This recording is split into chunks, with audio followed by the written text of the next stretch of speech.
व्यासं ततो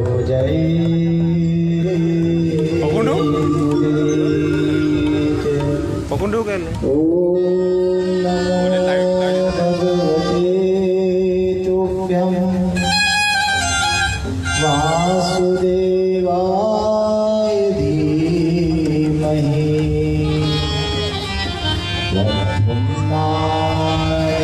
रुद्राय नमः शङ्कर्षणाय च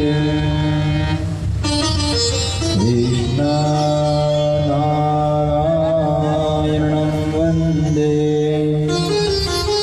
कृष्णं वन्दे प्रजप्रियं कृष्णं द्वैपायनं वन्दे कृष्णं प्रथमासुतम्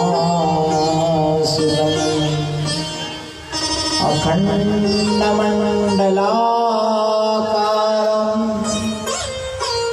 व्याप्तं येन चराचरं तत्पदं दर्शितं येन तस्मै श्रीगुरुवे नमः। मेरे भवबाधा हरो श्री राधा नागर सोए जातन की छाई पड़े श्री श्याम हरि दिते हो राधे मेरे स्वामिनी मैं राधे उदास जन्म जन्म मोहे दीजिए वृंदावन सुवास वृंदावन के रक्षको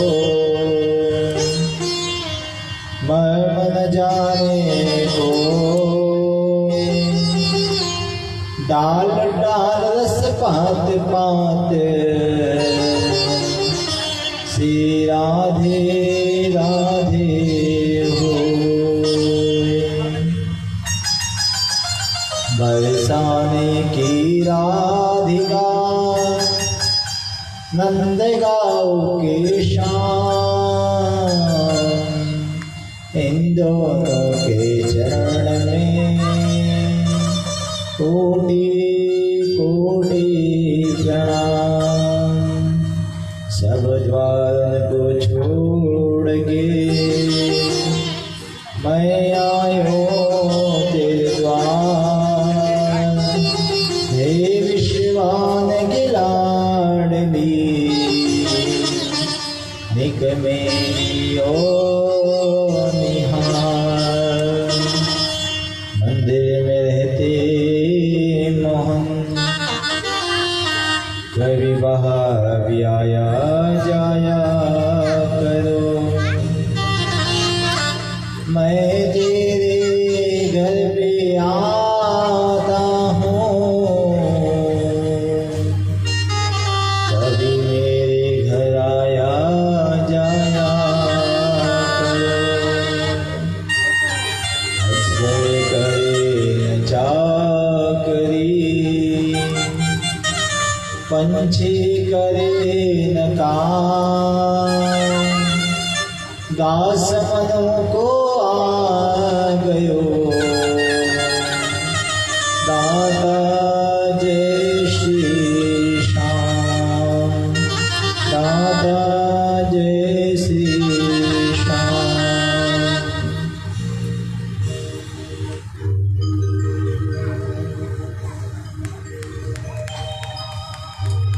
परम मंगल में प्राप्त ईश्वर अकारण गणना वर्णाले पाचन जगतु श्री पीताम्बरधारी भगवान बालकृष्ण लाल वांगे प्रतिमा पुराण पुरुषोत्तम देवता नंद नंद आनंद कंद मोदी मनोहर बालकृष्ण देवता के चरण में कोटि कोटि वंदन करते हैं, नमन करते हैं, प्रणाम करते हैं। मम गुरुदेवता श्री निम्बाका विठलेश्वर जगत गुरु श्री राधा सर्वेश्वर श्री जी महाराज के चरण में कोटि कोटि प्रणाम करते हैं, वंदन करते हैं, नमन करते हैं। मम इष्ट देवता श्री मेहंदीपुर बालाजी महाराज, हनुमान जी महाराज, जामसौली श्री हनुमान जी महाराज के चरण में कोटि कोटि वंदन करते हैं, नमन करते हैं, प्रणाम करते हैं। शेरजी परिवार के शेरजी गोत्र प्रतंड के सभी देवी देवता के चरण में कोटि कोटि वंदन करते हैं, नमन करते हैं, प्रणाम करते हैं। इस यज्ञ में आवाहित सभी देवी देवता के चरण में कोटि कोटि वंदन करते हैं, नमन करते हैं, प्रणाम करते हैं।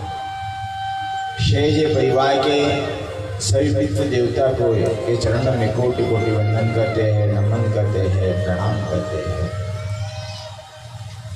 यहाँ उपस्थित आप सभी माता बहन पिता स्वरूप सभी के चरण में कोटि कोटि वंदन करते हैं, नमन करते हैं, प्रणाम करते हैं। और आज सुंदर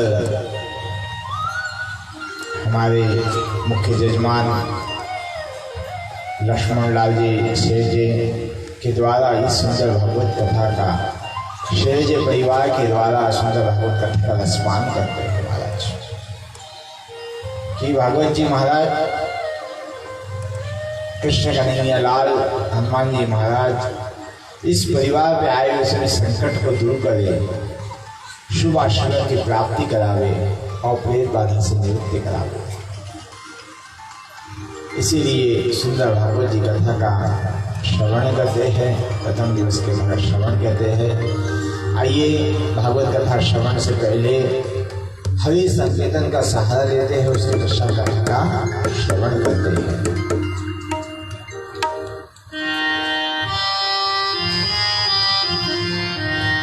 राधे राधे राधे गोविंद राधे राधे राधे राधे गोविंद राधे राधे राधे राधे गोविंद राधे राधे राधे राधे गोविंद राधे राधे राधे राधे गोविंद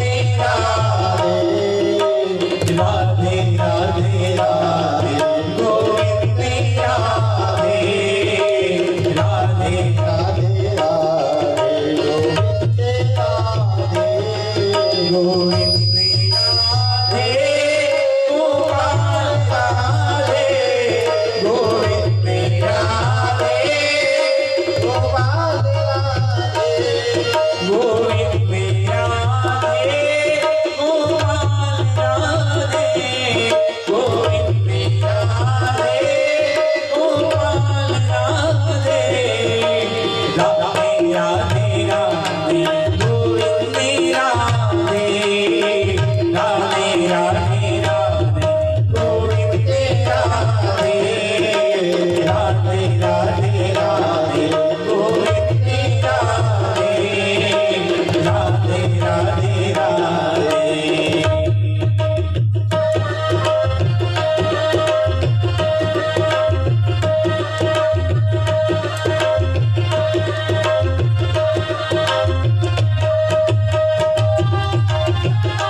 राधे राधे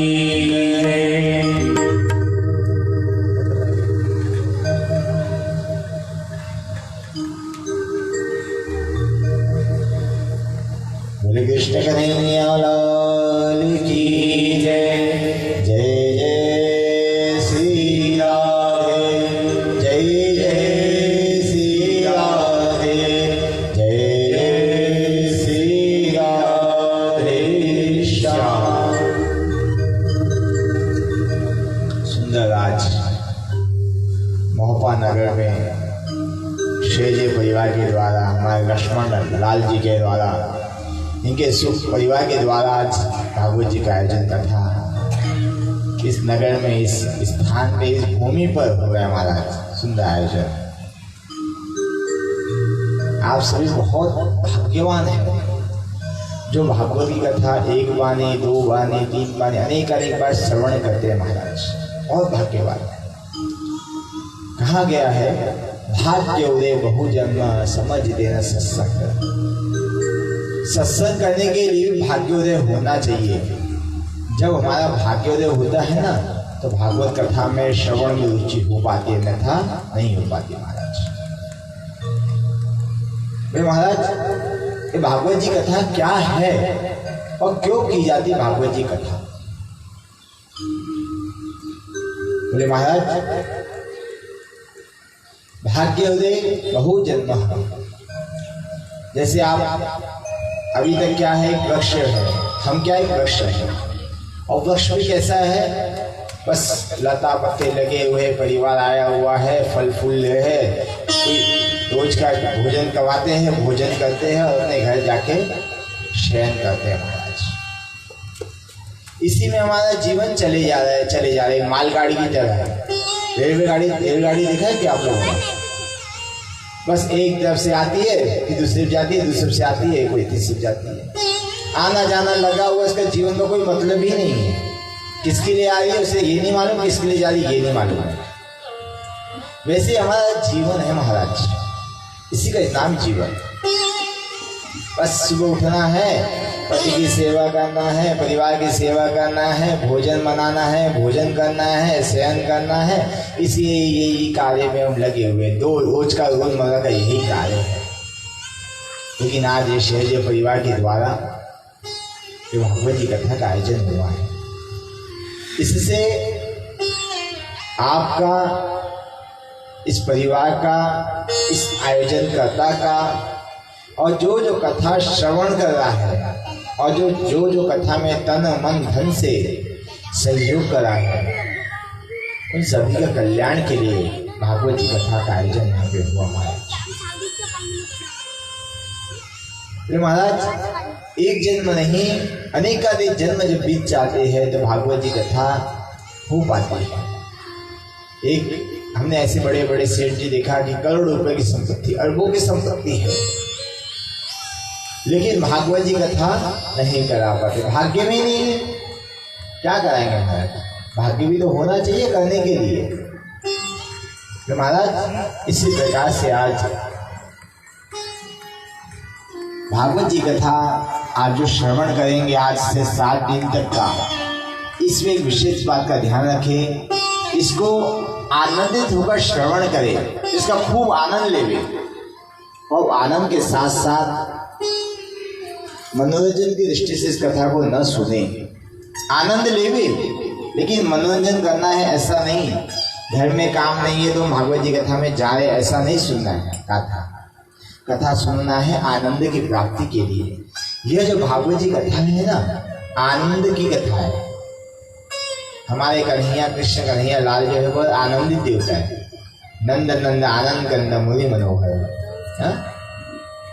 बोले महाराज इस भागवत जी कथा का श्रवण करते समय आनंद का अनुभव करें। आनंद की अनुभव करते करते आपके जीवन में आनंद आ ही जाएगा। दुख का निवारण हुआ, सुख की प्राप्ति होगी। यह सुंदर भागवत जी कथा है महाराज। ये हिंदू वैदिक वाङ्मय सर्वोत्तम ग्रंथ है। हमारे जीवन में परिवर्तन आता है और भगवान गोविंद के चरणों में हमारी एक अर्जी लग जाती है महाराज भागवत जी कथा कराने से कि भगवान हम आपके, आप हमारे हो। इसीलिए भागवत जी कथा सुनी जाती है। किस कारण के लिए? आप हमारे, हम आपके हैं। इस प्रकार से भागवत जी कथा का श्रवण करना चाहिए। जब जब निंदा देवी आए उस समय जय श्री कृष्ण बालकृष्ण लाल की जयकारा लगाना चाहिए। निंदा देवी क्या है मालूम है आप लोगों को? निंदा देवी क्या है? हमारी सगी बहन का नाम निंदा देवी है। जब भी हम कोई अच्छा कार्य करने जाते हैं तो नींद आ जाती है। आप लोगों ने देखा हो, कितने लोगों ने देखा ये बात? कोई अच्छा कार्य करने जाओ, भगवान की पाठ पूजा करने जाओ तो नींद आ जाती है।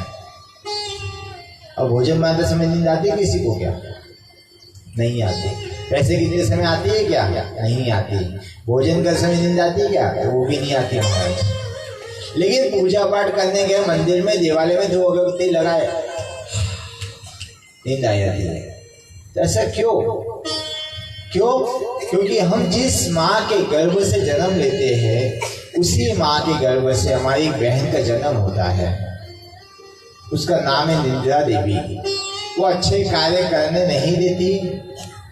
जब अच्छे कार्य नहीं कर पाते तो यमदूत हमें पकड़कर जल्दी समय के पहले लेके चले आते यमलोक में। इसके लिए जीवन में क्या करें हमारा? इसके लिए भगवान का सुंदर रूप से जयकारा लगाए। बोलो बालकृष्ण लाल की जय।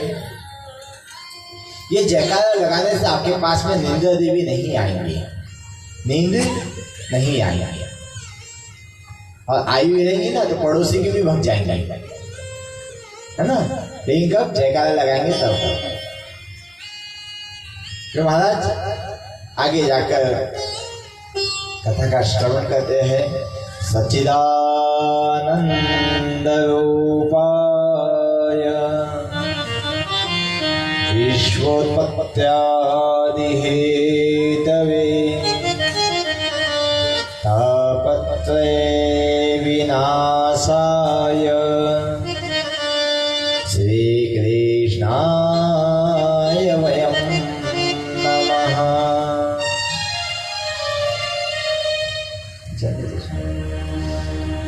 देखिए महाराज, जीवन में 3 बातें बहुत समझने की होती है। सत्य, चित, आनंद, सच्चिदानंद। सत्य भी श्री कृष्ण है, चित भी श्री कृष्ण, आनंद भी श्री कृष्ण ही है संसार में। सत्य हम लोग बात बात पे कहते हैं सच्चिदानंद सच्चिदानंद सच्चिदानंद। सच्चिदानंद क्या है? परमात्मा पहले सत्य था, मध्य में सत्य है, अंत में सत्य ही बचेगा। इसका नाम है परम आत्मा, परमात्मा। आपकी आत्मा कभी असत्य नहीं है। जब आपकी स्वयं आत्मा असत्य नहीं है तो परमात्मा कहां से सत्य हो सकता है? हो सकता है? तो महाराज इस अवस्था में सत्य भी श्री कृष्ण है और चित्त माने प्रकाश। जब हमें कोई पुस्तिका पढ़नी होती है भूषण भैया, तो आप क्या करते हो? पुस्तक पढ़ते हो अंधेरे में कि उजेले में? उजेले में पढ़ते हैं। वैसे ही हमारे इस जीवन में जो है अंधेरा छाया हुआ है। इस अंधेरे को दूर करने के लिए मार्ग अगर ढूंढना है, सदमार्ग पे चलना है, तो उसके लिए भगवान की कथा के बाद में आराधना, तपस्या आदि करनी पड़ेगी। तो हमारे जीवन में सदमार्ग की प्राप्ति होगी। और नहीं एक सत्य मार्ग है, अगर सत्य मार्ग है जो लाइट जला के देखते हैं तो सत्य मार्ग पे जाते हैं, और जो लाइट नहीं जलाते हैं, ट्यूबलाइट का उपयोग नहीं करते हैं, वह क्या करते हैं? धड़ाम से नीचे गिर जाते हैं। फिर किसके पास जाते हैं महाराज? डॉक्टर के पास, असत्य मार्ग पे। वहां जाके खूब पैसा खर्चा करते हैं और पैसा खर्चा करने के बाद भी तबीयत ठीक नहीं होती। फिर डॉक्टर बोलता है महाराज आपका तो पेशेंट अब ठीक होने वाला नहीं है। फिर कुछ दिन बाद डॉक्टर पोटली बना के हमें पेशेंट को दे देता है। वो है असत्य मार्ग। इसके लिए जीवन में सत्य मार्ग पे चले, जो हमारी पोटली को बनाकर देवे नहीं। हम सन्मार्ग पे चले और सन्मार्ग पे चलते चलते भगवान की प्राप्ति करें, भगवान की आराधना करें, भगवान का दर्शन करें, भगवान की कथा का श्रवण करें। ये सत्य मार्ग पे हमेशा चलना चाहिए। यह है कि हमारा चित्त। और तीसरी बात है महाराज आनंद। आनंद का मतलब क्या है महाराज? आनंद किसे कहते हैं? क्या डंलप के गद्दे पे शयन करने का नाम आनंद है? एसी कमरे में विश्राम करने का नाम आनंद है? अरबों की संपत्ति प्राप्त करने का नाम आनंद है? आनंद तो स्वयं की अनुभूति है महाराज। अगर आप चाहे तो आप स्वयं, आपसे बड़ा कोई दूसरा आनंदित नहीं है संसार में, और आप चाहे तो आपसे बड़ा दुखी कोई संसार में नहीं है। सोच आपकी है, कर्म आपका है, फल आपका है। कहा गया है कर्म विधान विश्व चिराकार, जो जिस कर्म तस फल चाखा। जो जैसा कर्म करता है उसे वैसा फल का भुगतान भोगना पड़ता है महाराज।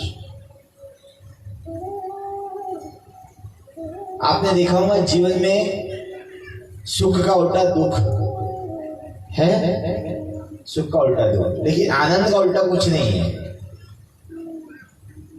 आनंद का उल्टा कुछ भी नहीं है। क्यों? क्योंकि वह आनंद स्वयं परमात्मा का नाम है, भगवान कृष्ण कन्हैया का नाम है। जो आनंद से भगवान का कथा श्रवण करता है ना, उसके जीवन में आनंद ही आनंद हो जाता है महाराज। यह सुंदर स्वभाव है भगवान का। इसे कहा गया है सचिदानंद रूपाय विश्वोत्पत्त्यादि हेतवे तापत्रय विनाशाय श्री कृष्णाय वयम नमः। बोले महाराज, 3 प्रकार के तापों को नष्ट करता है भागवत जी कथा। आदि दैविक ताप, आदि भौतिक ताप, आध्यात्मिक ताप। बोले महाराज, ये 3 प्रकार के ताप कौन से हैं? बोले महाराज, कोई तन दुखी, कोई मन दुखी, कोई तन विनरत उदासा, थोड़े थोड़े सभी दुखी, कोई धन दुखी, कोई धन दुखी, कोई धन विनरत उदासा, थोड़े थोड़े सभी दुखी है, थोड़े थोड़े सभी दुखी है, खुशी है राम की दासा। महाराज, कोई तन का दुखी है, कोई मन का दुखी, कोई धन का दुखी है महाराज। हम एक जगह कथा करने गए थे, हमने देखा सेठ जी के पास करोड़ रुपए है, करोड़ रुपए, कलकत्ता में अरबों की संपत्ति है। एक सेठ और एक सेठानी, न आगे कोई न पीछे कोई सेठ सेठानी के। उनके बंगले में 80 कमरे, 50 नौकर। हम जब 11 पंडित जी गुरु जी के साथ गए थे, उस हम 11 पंडित जी लोग के लिए उनके घर का आचार्य आता था, महाराज जी आप क्या भोजन करोगे बताओ।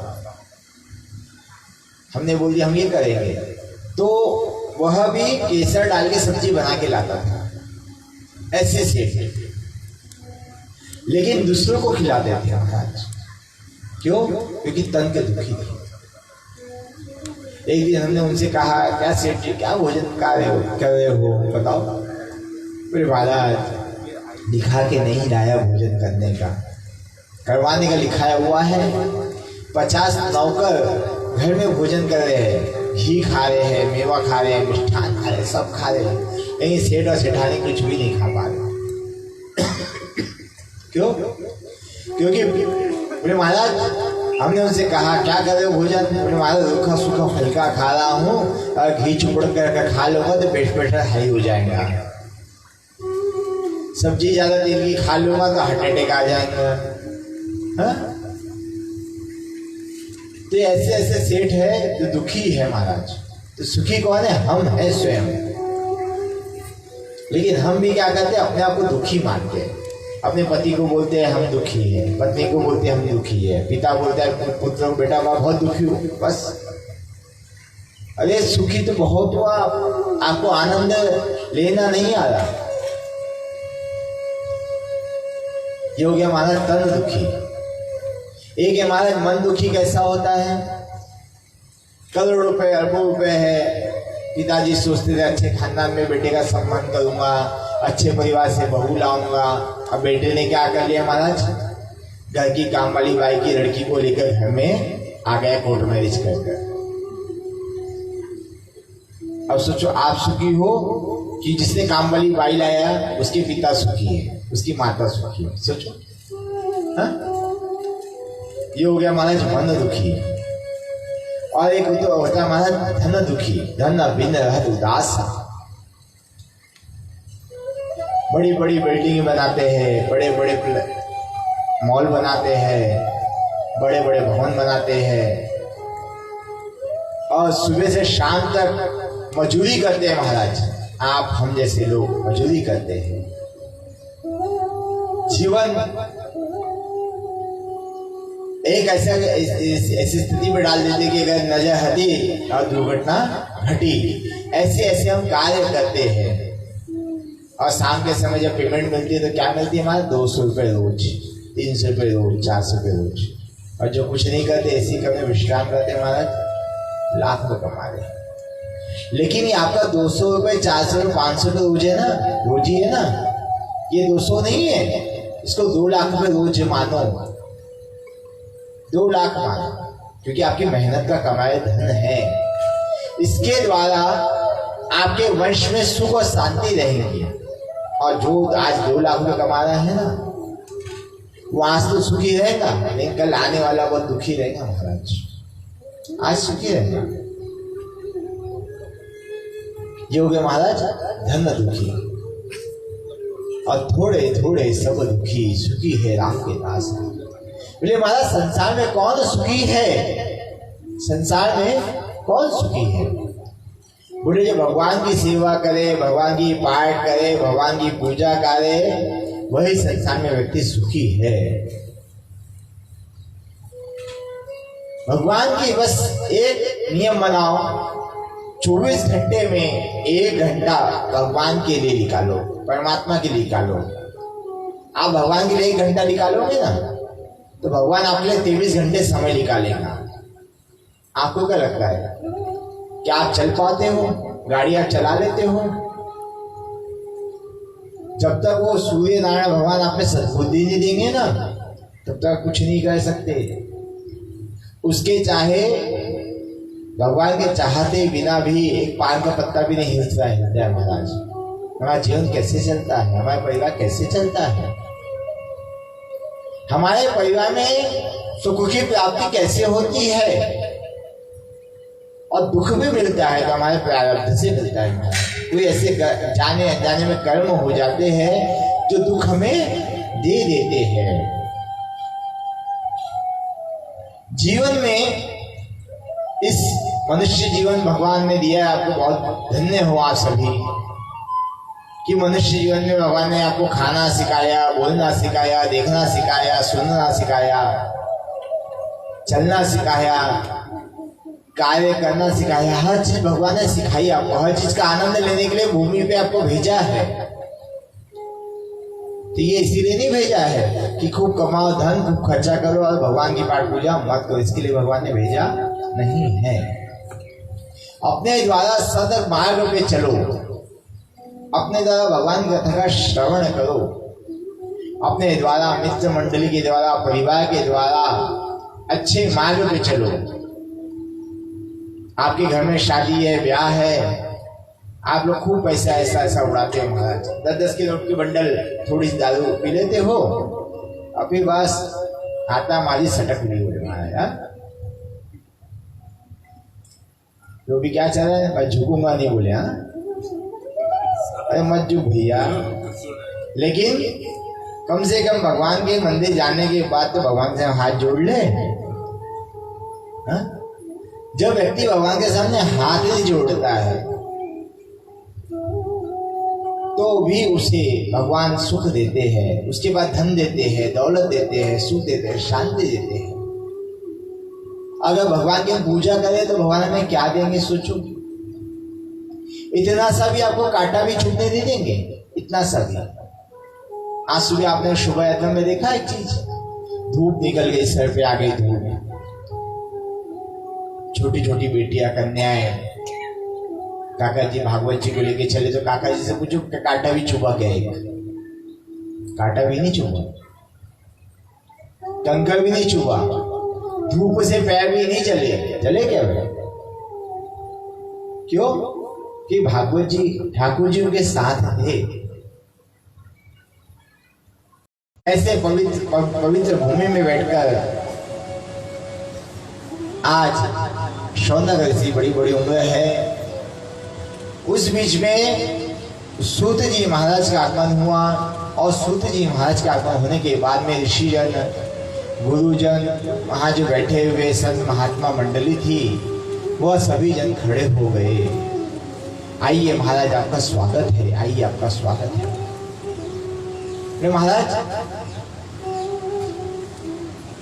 करे तो करे क्या, समझ में नहीं आ रहा। आज सूत जी महाराज कहते हैं महाराज आप मुझे देखकर खड़े क्यों हो गए, क्या कारण है खड़े होने का? मेरी उम्र बहुत छोटी है और आप तो ऐसे बड़े बड़े संत महात्मा गुरुजन यहाँ बैठे हैं जिन्होंने कई युग देख लिया है, सतयुग, द्वापर युग, त्रेता युग, कलयुग, ऐसे कई युग में भगवान की आराधना कर लिया है। ऐसे बड़े बड़े ऋषिगण सूत जी महाराज को देखकर खड़े हो गए महाराज और हाथ जोड़कर नमन कर रहे हैं।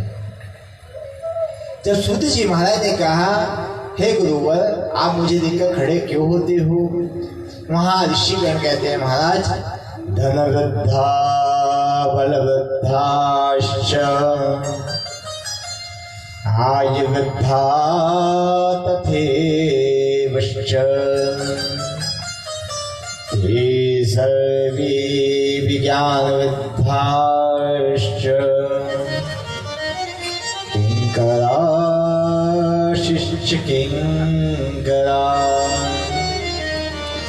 बोले महाराज कोई व्यक्ति धन में बड़ा होता है, कोई बल में बड़ा होता है।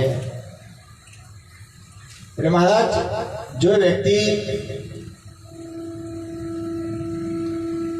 व्यक्ति ज्ञान में बड़ा हो वह संसार में पूजनीय है।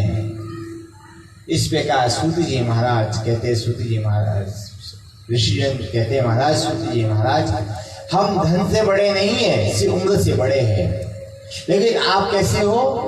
ज्ञान से बड़े हो। तो ज्ञान से बड़े जब आप हो तो हम आपका नमन करते हैं, स्मरण करते हैं, प्रणाम करते हैं, वंदन करते हैं महाराज। सुंदर रूप से आज सूत जी महाराज से कहते सूत जी महाराज हमें भगवान की कथा का श्रवण कराइए। बोले भगवान की कथा का श्रवण कराइए? बोले हाँ महाराज। बोले कैसी कथा सुनना है? बोले हम भगवान की प्राप्ति कैसे करें, भगवान की कथा का सुनने के बाद भगवान का दर्शन कैसे करें, भगवान हमें कैसे दिखाई देंगे, यह कथा में श्रवण कराइए। और बोले हमारा जीवन क्या है? यह दो प्रश्न ऋषिजनों ने सूत जी महाराज से पूछा। सूत जी महाराज कहते हैं हे ऋषिवर, हे महात्मा जन, मैं आप लोगों को सुंदर कथा का श्रवण कराता हूँ। सुंदर कथा यहाँ सूत जी महाराज कथा श्रवण करा रहे हैं। बोले महाराज आपका द्वितीय प्रश्न है हमारा जीवन क्या है? बोले महाराज हमारा जीवन ऐसा है, कहाँ बैठे हुए? अजगर के मुख में हुए हैं। कब तक हमारा जीवन सुरक्षित है? जब हमारा गोविंदाय नमो नमः हो गया महाराज। तो महाराज आप लोग, हम लोग, सभी लोग बहुत घमंड करते हैं, मैं। क्यों? जो व्यक्ति आजकल उसका सबसे, अब आज के बाद सोचना कि मैं करना है क्या, मैंने बनाया है क्या, मैंने लाया है क्या, मैंने किया है क्या, ऐसा सोचने के पहले सोच लेना कि अजगर को अगर जानकारी मिल गई कि आपने मैं किया है तो आपका नंबर पहला लगेगा। हा? इसके लिए कभी ये मत कहो कि मैंने किया, मेरे द्वारा हुआ, नहीं, हम सबने किया। आज ये भागवत जी कथा है ना, ये परिवार के नहीं किया, ये आप लोगों ने इनसे कराया, आप लोगों ने इनसे ये मैंने भावना जागृत करी और ये उनके द्वारा सुंदर भागवत जी कथा का आयोजन हुआ। क्यों का करें? हरि नाम हरि कथा नंदा सुंदर रूप से आज बोले महाराज करे तो करे क्या, काल त्याग मुख ग्रासा, काल के मुख में हम बैठे हुए हैं, लेकिन जब तक का काल अपने मुंह को बंद नहीं करेगा तब तक का। और काल ने मुंह को बंद कर दिया महाराज, हमारा गोविंदा नमो नमः हो ही गया। किसी को जीवन का भरोसा नहीं है, कब तक वो जिएगा, किसी को मालूम है कब तक वो जिएगा। अभी हम कथा कर रहे हैं, 5:40 हो रहे हैं, 5:41 पे कथा कर पाएंगे कि नहीं कर पाए इसकी भी कोई गारंटी नहीं है। ये ठाकुर जी के हाथ में है। क्यों? क्योंकि यहाँ पे सुंदर कहा गया है, सासों की माला तेरे नाम, ओ प्यारे तेरे नाम रे, सासों की माला है तेरे नाम रे, सासों की माला है तेरे नाम रे। हरि सांस में हो सुमिरन तेरा, यूं बीत जाए ना जीवन मेरा। हरि सांस में हो सुमिरन तेरा, यूं बीत जाएगा जीवन मेरा। हरि सांस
कन्हैयालाल की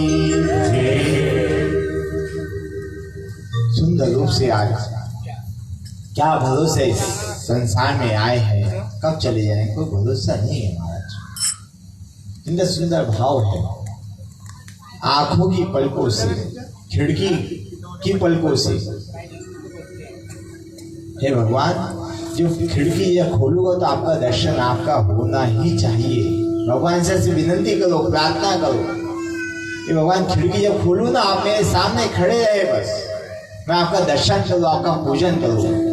यही आशा है, ये विनंती भगवान से स्वीकार करो, ये भगवान से प्रार्थना करो जी। सूत जी महाराज कहते हैं कि महाराज ये भागवत जी कथा जो है कभी कभी देवता भी श्रवण नहीं कर पाते, इतनी मंगलमय कथा है कि भगवान भी इस कथा को सुन नहीं पाते। एक दिन क्या हुआ,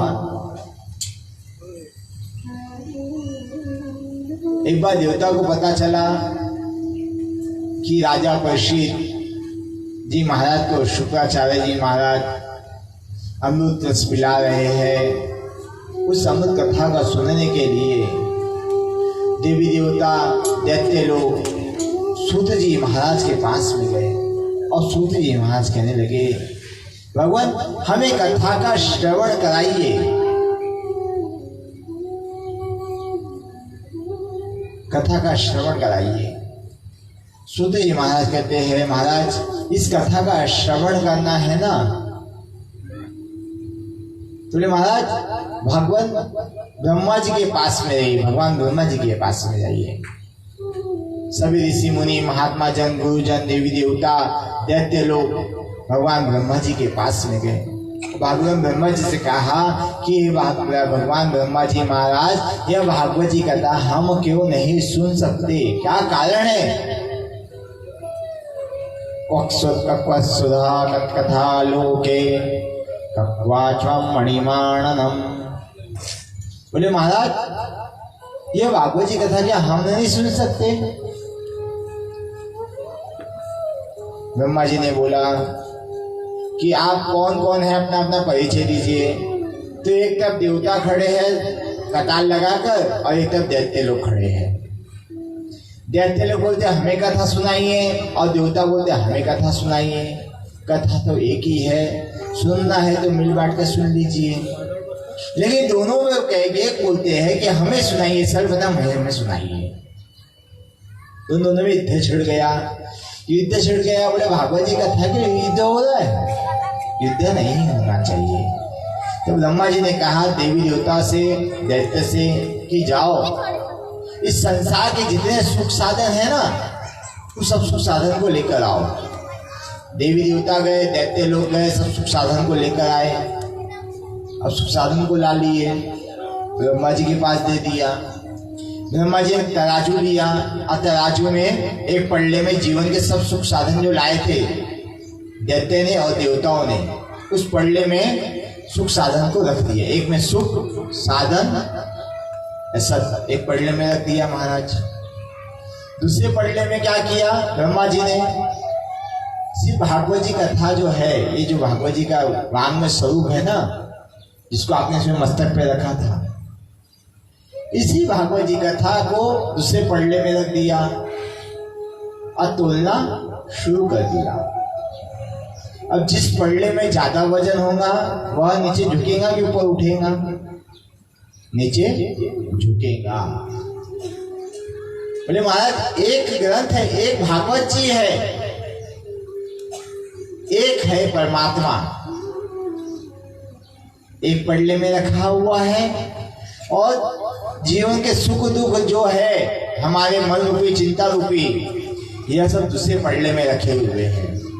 भागवत जी का पल्ला जब तराजू में तोलना शुरू किया, भागवत जी का पल्ला नीचे हो गया, सब सुख साधन ऊपर उड़ गए। बोले क्यों भगवान ये क्या हो रहा है? इतने संसार में सुख साधन ये कम पड़ गए भागवत जी के लिए? परमात्मा का सामने कम पड़ गए सुख साधन? बोले परमात्मा के द्वारा बनाए हुए ही सुख साधन है, सुख साधन स्वयं नहीं आए। भगवान ने बनाया है। भगवान ने सुख दिया है, साधन दिया है, शांति दी है, आनंद दिया है, और दुख हमें तो स्वयं को मिलता है अपने द्वारा। हम दुखी स्वयं होते हैं, हमें कोई दुखी नहीं करता। एक माता बोलती कि हमारा बेटा बहुत दुखी करता है, पिता बोलते बहू सुनती नहीं है। तो आप उनके पीछे दुखी क्यों हो रहे हो? क्यों उनके तरफ ध्यान देते हो? मत दो ध्यान। जब बहू आपको भोजन न देवे कुछ मत करना, बेटा बहुत अच्छा काम किया तुमने, भोजन नहीं दिया ना, बहुत अच्छा काम किया, आज उपवास करूंगा, इस बहाने उपवास हो जाएगा। बोलो ऐसा 2 दिन बोलो, तीसरे ना की बहू आपको भोजन ला के देंगी, देखना। कई माताएं होती है बोलते बहू बहुत मारती है पंडित जी, बहुत मारती है। अच्छा ठीक है ना, अब आएंगे इसके बाद माने ना, बेटा थोड़ा खुजली हो गई, हाथ लगा दे ना, खुजा दे, ऐसा हो। 2-4 मारेंगी, 2-4 बार बोलेंगे, खुजली हुई तो दूसरी बार मारेंगे नहीं, बोले इसको हाथ लगा तो हाथ धोना पड़ेगा, हाथ आपका अपने इन्फेक्शन होगा तो मारने से क्या होगा? हा? दुख हमें ही होगा, ऐसा बोल। बस आप इतना बोल के देखो, ना आपका बेटा ना आपकी बहू आपको दुख देंगे, ना कोई आपको दुख देगा। आपने मन में सोचा कि मच्छर ने काटा काटा काटा काटा काटा तो काटा लगेगा, और नहीं सोचा मच्छर ने काटा ही नहीं, आके सहला के चले गए तो काटेगा वो भी आपको दिखाई नहीं देगा। ये दुख जो हमें मिलता है ना, स्वयं के द्वारा मिलता है, कोई दुख नहीं देता, कोई किसी को दुख नहीं देता। हम स्वयं दुखी होते हैं दुख में, और जब दुख में दुखी होते हैं तो सुख हमें दिखाई नहीं देता। हा? तो दुख में हम जाए, दुख के रास्ते पे जाओ ही मत, तो सुख दिखते रहेगा। हम क्या होता है, दुख के रास्ते से सबसे आ जाते हैं। महाराज जैसे पढ़ला ऊपर लिया तो भागवत जी पढ़ला नीचे हो गया। बोले भागवत जी कथा इतनी अमूल्य है? बोले हाँ महाराज। बोले ब्रह्मा जी हमें कथा सुनाइए आज सुंदर रूप से। लघु ज्ञान जाता नहीं गोरे महात्मा। महाराज आज सनक सनंद कुमार के पास जाकर नारद जी महाराज भ्रमण करते हुए गए, और भ्रमण करते हुए जाकर नारद जी महाराज ने कहा, हे प्रभुवर हमें भागवत जी कथा श्रवण कराइए। बोले सनक सनंदन सनत कुमार कौन है? ये ब्रह्मा जी के मानस पुत्र है, सनक सनंदन सनातन सनत कुमार।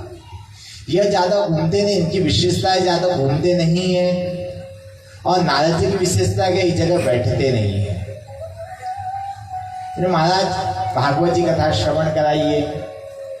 तो यहाँ बोले भागवत जी कथा के लिए 5 बातें विशेष ध्यान में रखना चाहिए। बोले 5 बातें विशेष ध्यान में रखना चाहिए? बोले हाँ महाराज। बोले पहली बात है भागवत जी कथा कराने के लिए स्थान, जैसा आप लोगों ने सुंदर स्थान का आयोजन किया है ना, यह सबसे पहले भागवत जी कथा कराने का नियम है। स्थान अच्छा होना चाहिए, सुंदर होना चाहिए, जहाँ किसी की आवाज ना आती हो, गाड़ियों की आवाज ना आती हो, हलचल ज्यादा दिखाई न देती हो, वहां पे भागवत जी कथा का श्रवण करना चाहिए। पहली कथा श्रवण करने के लिए पहला नियम क्या? स्थान अच्छा होना चाहिए। दूसरा नियम है ज्ञान। इस भागवत जी कथा को ज्ञान पूर्वक सुनना चाहिए। जो आप लोग इस मंचासीन विप्र के द्वारा, व्यास जी के द्वारा जो कथा श्रवण करें, इसको अपने जीवन में उतारना चाहिए। ये नहीं कि महाराज रसगुल्ला खाया और भूल गया, रसगुल्ला क्या खाए भूल गया, ऐसा काम मत करो। खाए तो उसको आराम से खाओ, स्वाद ले लेके खाओ, आनंद ज्यादा आएगा। अब खाया और कहाँ गया तो मालूम नहीं, हमारा दुखी हुए, बोले मेरा रसगुल्ला तो मुझे मिला ही नहीं। ज्ञान पूर्वक कथा का श्रवण करना चाहिए। दूसरी बात। तीसरी बात ज्ञान के बाद में ज्ञान गान। भागवत जी कथा को सुंदर से जो भजन संकीर्तन है इसको गाना चाहिए, हमारे हरि भैया का साथ देना चाहिए, जो इनको भी आनंद आए कथा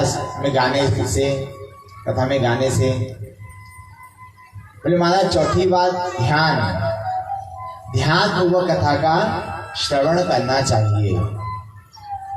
पांचवी बात कान को खुले रखना चाहिए, ये क्या हो रहा है, क्यों हो रहा है, किसकी कथा चल रही है, आपको सभी को जानकारी होनी चाहिए। अगर आप 5 बातें ध्यान रखते हो ना तो आप कथा सुनने के अधिकारी हो। क्या क्या? स्थान, गान, ज्ञान, कान और ध्यान, ये 5 बातें अब जगह अगर आप अच्छे से सुनते हो तो आपको भागवत कथा का बहुत आनंद आएगा महाराज। और भागवत कथा का आनंद आएगा तभी जब इसको सुनोगे और आनंदित रूप से उसको ग्रहण करोगे। सुंदर रूप से महाराज सूत जी महाराज ने देखा नारद भगवान से, नारद जी महाराज सूत जी महाराज के पास में जाते हैं और सूत जी महाराज से कहते हैं, सूत जी महाराज मैं संसार में गया, पृथ्वी पे गया, मुझे शांति कहीं नहीं मिली। बोले क्यों नारद जी आप कहाँ गए? बोले अहम ही पृथ्वी आतो ज्ञात्यम सर्वो मोमति पुष्करम च प्रयाकाशी गोदावरी तथा। बोले महाराज मैं धरती पर आया, नारद जी कहते हैं मैं धरती पर आया, मुझे शांति नहीं मिली। बोले क्यों नहीं मिली? बोले मैं धरती पे आया कि सबसे श्रेष्ठ धरती है, इसीलिए धरती पर आया। हरिक्षेत्र गया, कुरुक्षेत्र गया, सेतु बन गया, रामेश्वरम गया, लेकिन जहां भी गया मैंने एक ही बात देखा, सभी लोग असत्य बोलते हैं। असत्य ज्यादा से ज्यादा लोग बोलते हैं, दुखी दिखाई देते हैं, सुख का लेना आता नहीं, दुख बताना जाता नहीं। बोले महाराज इसके लिए, बोले महाराज कोई अगर व्यक्ति एक बार अपने मुंह से सही बात बोल देवे तो उसको लगता है कि मैं सत्यवादी हरिश्चंद्र के बारे में मेरा ही नंबर लगा है। बोले महाराज इस संसार में कोई सत्य नहीं बोलता, सब लोग असत्य बोलते हैं। भगवान ये संसार में असत्य बोल रहे हैं तो इसका क्या कारण होगा? नारद जी ने आज सूत जी महाराज से प्रश्न किया। बोले भगवान मैं प्रयाग गया, काशी गया, सेतु बन गया, गोदावरी गया, लेकिन कहीं भी मुझे सुख नहीं मिला। बोले महाराज मैं मथुरा में गया, और जब मथुरा गया तो मैं वहां सुंदर एक अनुभूति करी। बोले महाराज क्या देखा मथुरा में जाकर? बोले मथुरा में गया तो वहां मैंने देखा यमुना जी के तट पे एक युवा स्त्री है, एक युवा स्त्री है, वह रो रही है। मैं उस स्त्री के पास में गया, उससे पूछा हे माता जी आप क्यों रो रही हो, क्या कारण है? युवा स्त्री ने कहा क्या करूं, जिस माता को समय अनुसार बुढ़ापा आना चाहिए वह माता को समय अनुसार युवा हो जाती है। जिस माता के पुत्र बूढ़े होने जब युवा होने चाहिए वो बूढ़े हो जाते हैं, तो क्या मैं रोऊंगी नहीं? बोले ऐसे कैसे हो गया आपके साथ में? आपको बुढ़ापा आना था, युवा हो गए, बेटे युवा होना था, आप बेटे बूढ़े हो गए, ये कैसा हो गया? बोले हाँ मेरे साथ में हुआ है। बोले अच्छा? बोले हाँ। बोले क्या करना चाहिए बताइए? नारद जी महाराज ने उससे पूछा हे देवी आपका नाम क्या है? उन्होंने अपना नाम बताया भक्ति देवी। क्या नाम बताया? भक्ति देवी। बोले ये पुत्र है, ये इसका नाम क्या है? बोले एक का नाम ज्ञान है, दूसरे का नाम वैरागी है। ज्ञान और वैरागी। बोले अच्छा, या क्या सही में आपके बेटे हैं? वृद्ध हो गए? मुझे नहीं लगता आपके बेटे हैं। बोले मैं कैसे बताऊं आपको, ये मेरी बहन लोग खड़ी है, सभी लोग इसी माताओं से पूछ लो। बोले हाँ। बोले भक्ति के दो पुत्र हैं, ज्ञान और वैरागी। ये कलयुग जब आया, कलयुग आने पर भक्ति देवी मथुरा में प्रवेश करी, और जैसे मथुरा में यमुना जी के तट में स्नान करी, तो भक्ति देवी ने स्नान करने के बाद देखा कि वो युवा हो गई है, उसके पुत्र युवा बूढ़े हो गए हैं। तभी से भक्ति देवी रुदन कर रही थी, रो रही थी। भक्ति देवी ने अपने नारद जी से पूछा है, भगवान नारद जी महाराज, क्या आप मेरे बेटे को युवक कर सकते हो, मूर्छित अवस्था से दूर कर सकते हो? नारद जी महाराज कहने लगे मैं प्रयत्न करता हूँ, देखते हैं क्या होता है। बोले महाराज, आज सुंदर रूप से नारद जी महाराज ने उनके कानों में वेद मंत्र का उच्चारण किया, कथा करी, भगवान के मंत्र का शब्द का गान किया, भगवान के वेद पाठ किया, वेदांत पाठ किया, यज्ञ आदि सत्कर्म सभी प्रकार के मंत्र की ध्वनि उनके कानों में बोल दी कि कोई ना कोई मंत्र से इनका मूर्छित अवस्था दूर हो जाएगा। लेकिन वह बेटे मूर्छित अवस्था दूर नहीं हो पा रही महाराज। हमारा नारद जी महाराज सोचा करे तो करे क्या, समझ में नहीं आ रहा। नारद जी महाराज सूर्य नारायण भगवान से प्रार्थना करी, सूर्य नारायण भगवान आप ही कोई सतमार्ग बतलाओ कि जिससे मैं इनके बेटे को युवा वापस से कर दूं, ऐसा कोई मार्ग बतलाओ। तो नारद जी महाराज जैसी सूर्य नारायण भगवान से प्रार्थना करी तो वहां से आकाशवाणी होती है कि हे नारद जी महाराज, सत्कर्म शुचिकन्नोनम ज्ञान यज्ञ स्मृते बुधे श्रीमद् भागवत दाता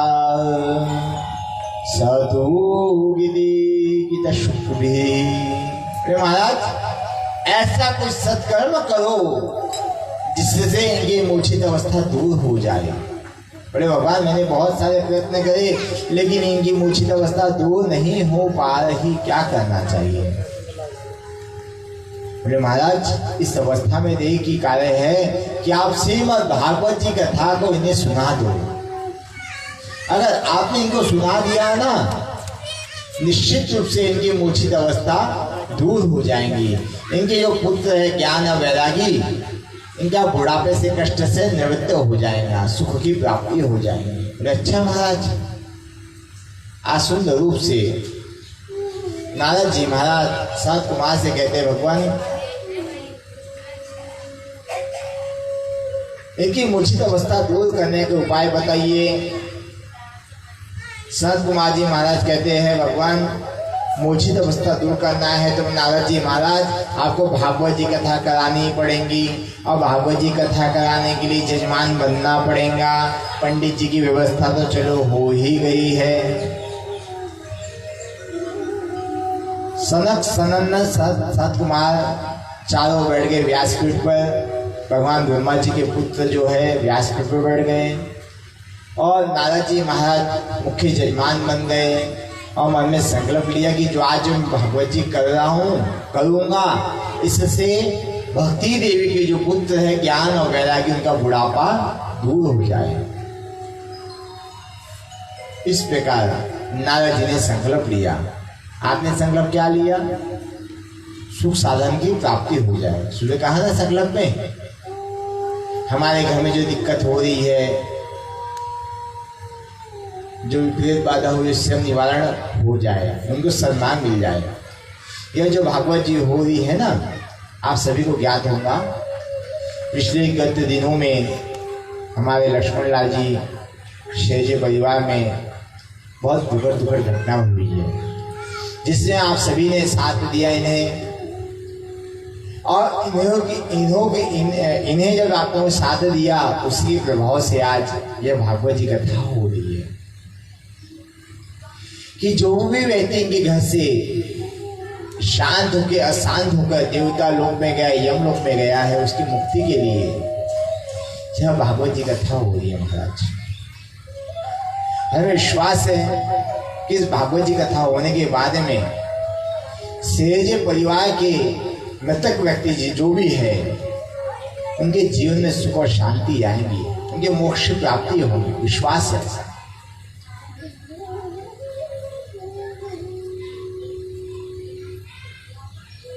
महाराज सुंदर रूप से आज नारद जी महाराज यजमान बन गए, भक्ति देवी को स्थान दिया, ज्ञान वैरागी स्थान ले लिया और कथा श्रवण करा रहे महाराज। सनन संत कुमार कथा का श्रवण करा रहे हैं। आज सुंदर कथा का श्रवण करा रहे महाराज। अब आगे करे तो करे क्या, समझ में नहीं आ रहे। इस अवस्था में आज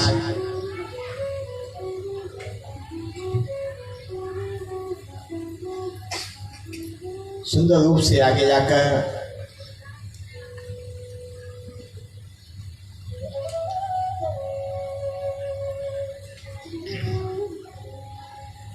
अनन्या ममता विष्णु ममता प्रेम संगता भाव समादातम समविज्ञान हेतवे।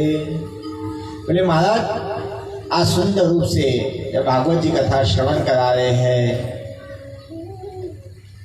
सनक संत कुमार कहते हैं भगवान आपकी सुंदर कथा का श्रवण कराते हैं नारद जी महाराज। बोले सुंदर ब्राह्मण थे जिनका नाम था आत्मदेव नाम ब्राह्मण। वो आत्मदेव ब्राह्मण पांडित्य कर्म करते थे और पांडित्य कर्म करके भगवान का चिंतन स्मरण मंत्र का जप करते थे। एक दिन आत्मदेव नाम के ब्राह्मण का विवाह संस्कार हुआ। उनकी पत्नी का नाम है धुंधली देवी। पति का नाम क्या है? आत्मदेव। अस्य आत्मदेव, जो आत्मा से देव है वही आत्मदेव है। महाराज अब पत्नी का नाम क्या है? धुंधलस्य काम धुंधली देवी, जो हर काम को गलत करे वही धुंधली देवी है। आज धुंधली देवी अपने पति के साथ रहने लगी अपने घर में। आत्मदेव के ब्राह्मण ने बोला हे देवी हम भगवान की पाठ पूजा करेंगे। बोले आप ज्यादा पाठ पूजा मत किया करो, जब जब आप पाठ पूजा करते हो ना मेरे सर में दर्द होता है। बोला अच्छा ठीक है, यहाँ नहीं करूँगा, किसी दूसरे जगह कर लूँगा। मेरा काम तो भगवान है, मेरे भगवान है, भगवान की पाठ पूजा मैं करूँगा। सुंदर रूप से आत्मदेव ब्राह्मण भगवान की पाठ पूजा में लग गए। जब आत्मदेव के ब्राह्मण भगवान की पाठ पूजा में लगे महाराज, इधर उनकी पत्नी धुंधली देवी क्या करती?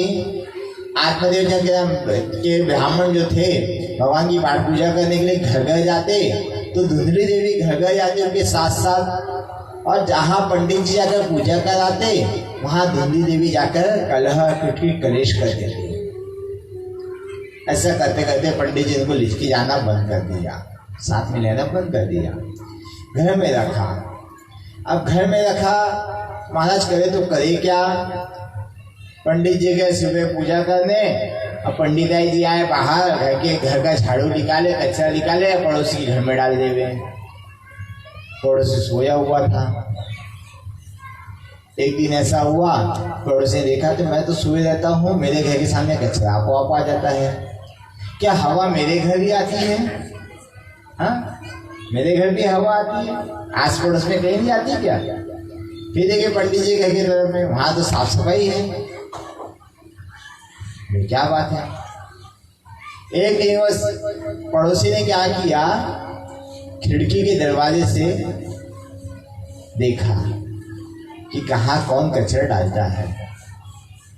अब झाड़ू निकाल के आए धुंधली देवी, और आत्मदेव के ब्राह्मण घर से मोहल्ले से बाहर गए।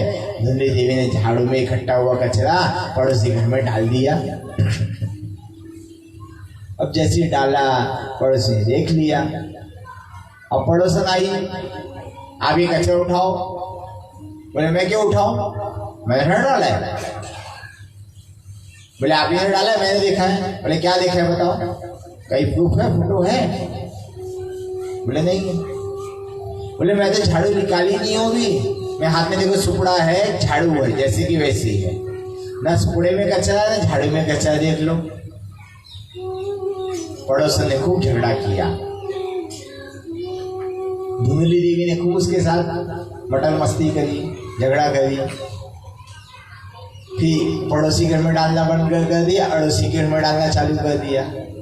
एक अड़ोसी एक पड़ोसी, दो होते हैं महाराज हर घर के बाजू में, है ना। सीधे हाथ के तरफ पड़ोसी, उल्टे हाथ के तरफ अड़ोसी।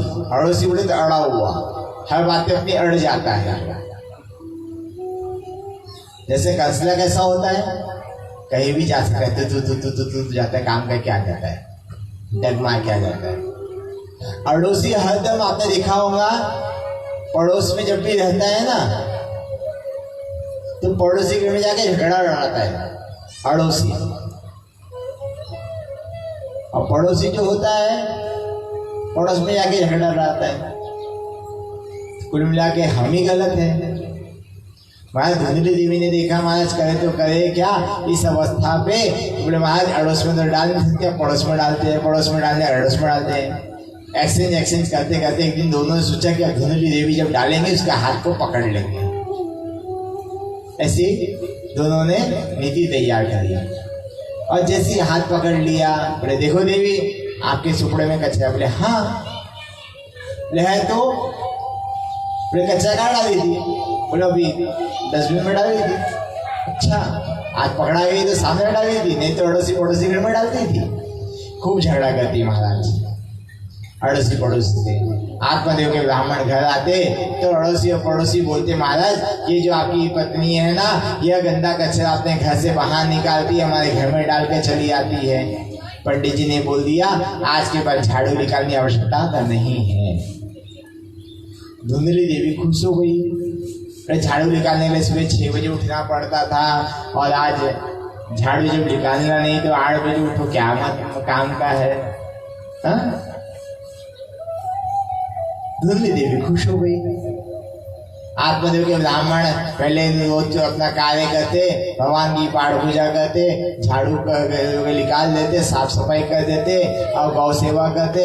और गौ सेवा करने के बाद में महाराज तुलसी में जल देते, और तुलसी में जल देने अगरबत्ती लगाते, धूपबत्ती लगाते, मंत्र का जप करते, पाठ करते, पूजा करते। उनका नित्य कर्म था आत्मदेव के ब्राह्मण का। आत्मदेव ब्राह्मण ने क्या किया, एक दिन बड़ा दुखी हो गया महाराज।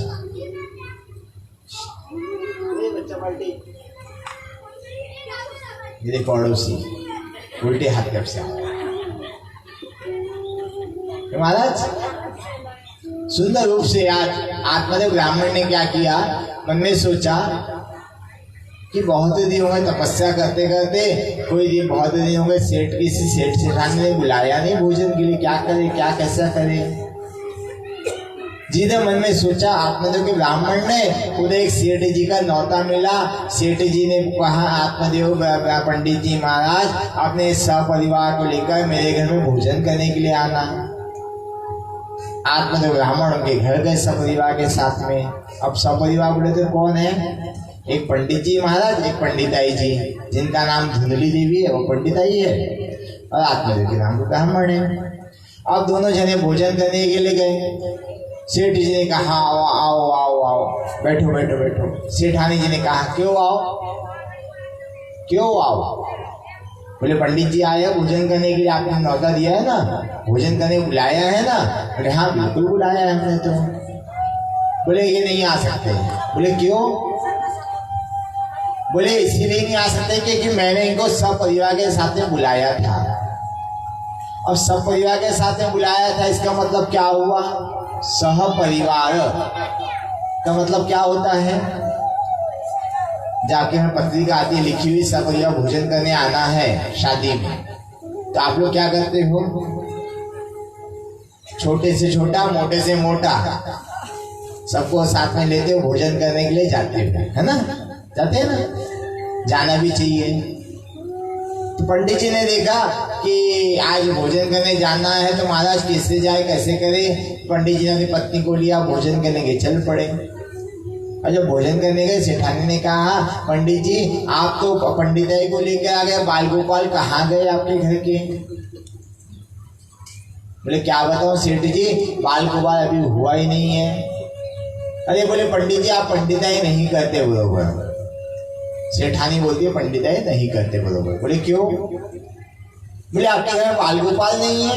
क्या मतलब कैसा जीवन? जिसको संतान नहीं है उसको जीवन क्या मतलब क्या, बताओ? पंडित जी सोचा, सेठानी जी क्या करे, नहीं है तो नहीं है। बोले ये जीवन जी के कोई मतलब भी नहीं है पंडित जी। आप जब मंत्र पढ़ते हो, वेद पढ़ते हो, अध्ययन करते हो, जो भी सत्कर्म करते हैं, सत्कर्म का फल आपको मिलना चाहिए। आपके घर में बच्चे का जन्म होना चाहिए, आपका वंश आगे बढ़ना चाहिए, वंश परंपरा आगे बढ़नी चाहिए। सेठा जी ने बोल दिया। अब इधर सेठानी जी ने बोल दिया, बोलने के बाद में पंडित जी वहां से नर्वस हो गए, भोजन नहीं करा, अपनी पंडिताई धुंधली देवी को लिया, वहां से चल दिए। घर आ गए और घर आकर धुंधली देवी जी कहा भोजन प्रसादी बना लेना और भोजन प्रसादी ग्रहण कर लेना, मैं आता हूँ, कुछ समय लग गया मुझे आने में। तो आत्मदेव ग्राम के ब्राह्मण ने क्या किया, तपस्या करने के लिए जंगल में गए और जंगल में जाकर भगवान की तपस्या करने लगे महाराज। जैसे ही महाराज भगवान की तपस्या करने लगे, वैसे संतों की मंडली का आगमन हुआ।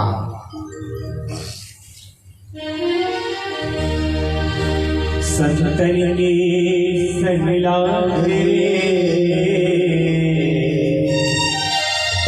तेरी अच्छी बने, संतन के सगला तेरी अच्छी बने, संतन के सगला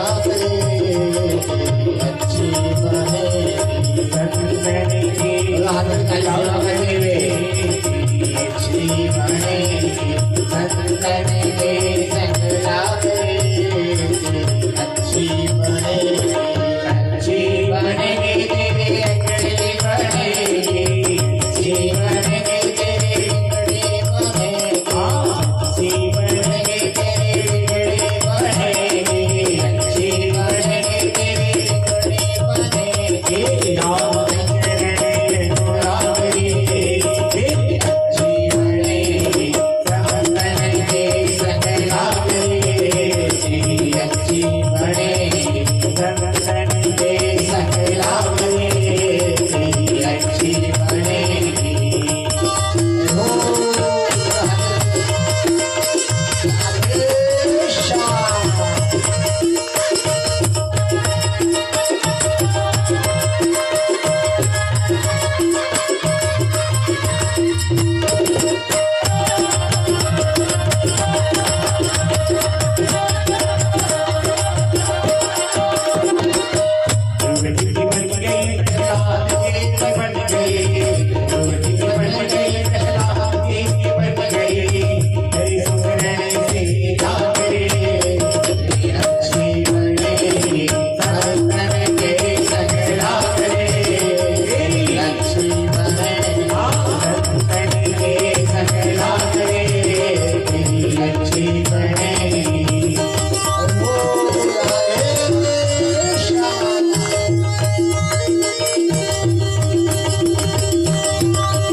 आप सभी थोड़ा थोड़ा आगे सर जाए, बीच में जगह है ना, आगे सर जाइए थोड़ा थोड़ा। सुंदर रूप से आज पंडित जी आत्मदेव जी ब्राह्मण जंगल में गए, जंगल में जाकर तपस्या आदि करने लगे महाराज। जब तपस्या में लगे महाराज, उस समय कुछ संतों की मंडली आई और संतों की मंडली ने कहा, भगवान आप क्यों तपस्या कर रहे हो, क्या कारण है? बोले हम महाराज, हमारे यह कारण है तपस्या करने का कि हमारे घर में पुत्र नहीं है। बोले क्यों, कुपुत्र है क्या? बोले कुपुत्र होगा तब, जब पुत्र होगा तब कुपुत्र होगा। बोले घर में खाने के लिए बहुत कुछ है, लेकिन खाने वाला भी कोई नहीं है महाराज। धुंधली देवी कलह कलेश में लिप्त रहती, भोजन नहीं करती गुस्से के कारण। इतना गुस्सा उसका तेज है कि भोजन भी नहीं करती। और जब वो भोजन नहीं करती, मुझे भी मन दुखता है तो मैं भी भोजन नहीं करता। घर में भोजन रखा हुआ रहता है, लेकिन करता उसे खाता कोई भी नहीं है। अच्छा बोले महाराज, हमें कोई ऐसा आशीर्वाद दे दो कि हमें संतान का सुख मिल जाए। संत महात्मा ने देखा, आत्मदेव ब्राह्मण के मस्तक की रेखा को पढ़ा और पढ़कर देखा। बोले महाराज, इस जन्म में क्या 7 जन्मों में भी आपको संतान का सुख नहीं है? इस जन्म में भी नहीं है और 7 जन्म आने वाले जो है उसमें भी संतान का सुख नहीं है। बोले महाराज, अगर संतान का सुख नहीं है तो जीवन जी के भी क्या मतलब है? अभी भत्ता से उठा लेता हूँ, भत्ता हाथ में उठा लेता हूँ, सर पे मार देता हूँ, ये मेरा गोविंदा नमो नमः यही हो जाएगा। क्यों जीवन जियो? बोले भगवान की तपस्या करो, भगवान की आराधना करो। बोले भगवान की क्यों आराधना करो? भगवान जब मुझे संतान नहीं देते तो भगवान की आराधना क्यों करूं? बेटा ऐसा नहीं होता, जीवन तो दिया उसी ने है, मानो चाहे न मानो। महाराज करे तो करे क्या, आज समझ में नहीं आ रहा। आज आत्मदेव ब्राह्मण ने पत्थर लिया और पत्थर उठाकर अपने मस्तक पर मार ही रहा था। महाराज, हमें ऐसा आशीर्वाद दे दो कि हमें संतान हो जाए, ऐसा आशीर्वाद दे दो। और जैसे मारने वाला था महाराज, संतों ने कहा, बेटा इस जन्म में क्या 7 जन्मों के बीच में संतान का सुख नहीं है, और उसके बाद भी कहते हो ना तो हमें आशीर्वाद देते हैं, लेकिन हम ये नहीं बताएंगे आशीर्वाद का फल कैसा रहेगा। बोले तो सही, संतों का आशीर्वाद है, महात्मा का आशीर्वाद है, गुरुजनों का आशीर्वाद है, कभी व्यर्थ नहीं जाता। गुरु जी अगर आशीर्वाद देते हैं तो वो व्यर्थ नहीं जाता। बोले अच्छा, इतना विश्वास है आपको? बोले हाँ। बोले महाराज, अगर आप अपने सर को यहीं फोड़ दोगे, धड़ाम से जमीन पे गिर जाओगे, आपका गोविंदाय नमो नमो हो जाएगा, तो हम दोष बेटा पत्थर को फेंक दे। पत्थर नीचे फेंक दिया आत्मदेव के ब्राह्मण ने, और बोले महाराज एक फल लेकर आओ। कदली का फल, एक केले का फल लाया, महात्माओं के हाथ में दिया। महात्मा ने मंत्र पढ़ा, देव विष्णु गोविंदम वासुदेव जगतपते रेहिमे तन्मेक्षताम हम शरणाम गता। बोले ऐसा जैसे मंत्र पढ़ा और कह दिया, बोले जाओ आत्मदेव नाम के ब्राह्मण अपनी पत्नी को ये फल खिला देना। इसको खिलाने के बाद में आपकी पत्नी गर्भावस्था में हो जाएंगी। बोले अच्छा। अभी तो बोले थे आप मुझे संतान का सुख नहीं है, तो ये पति में का अवस्था कैसे होंगी? बोले फल का प्रभाव रहेगा, संतों का आशीर्वाद रहेगा।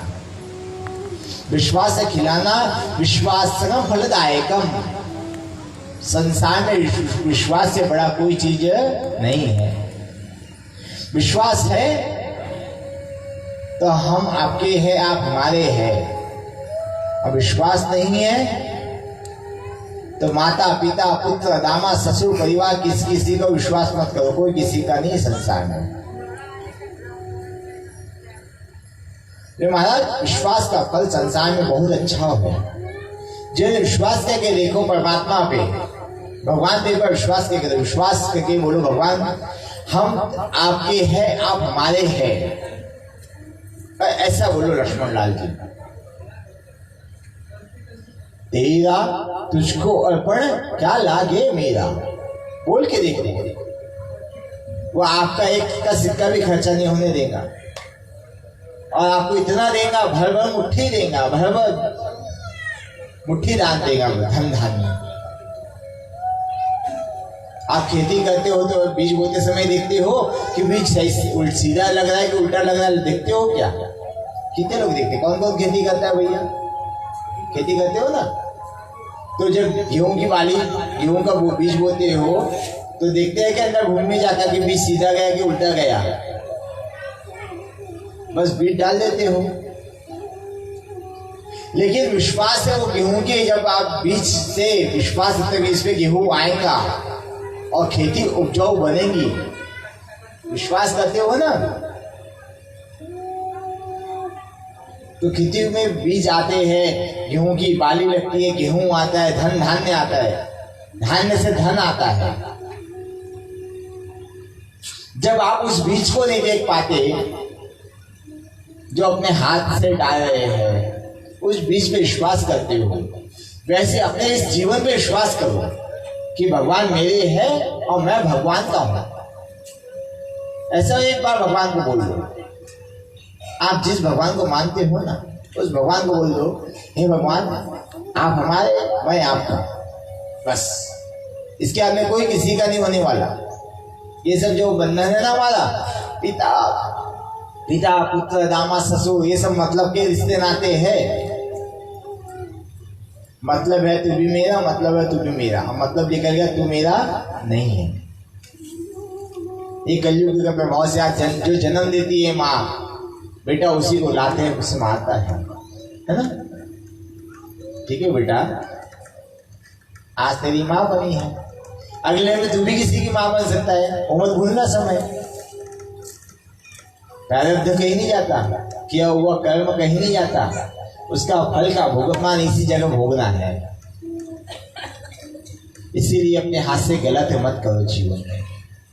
आज सुंदर रूप से आत्मने को ब्राह्मण ने फल लिया, फल लेकर अपनी पत्नी के पास गए, पत्नी से कहा फल का भोजन कर लो, फल खा लो, और मैं पूजन करने जा रहा हूँ। पत्नी ने कहा ये फल काय का है? बोले इसको खाने से आपको संतान का सुख मिलेगा।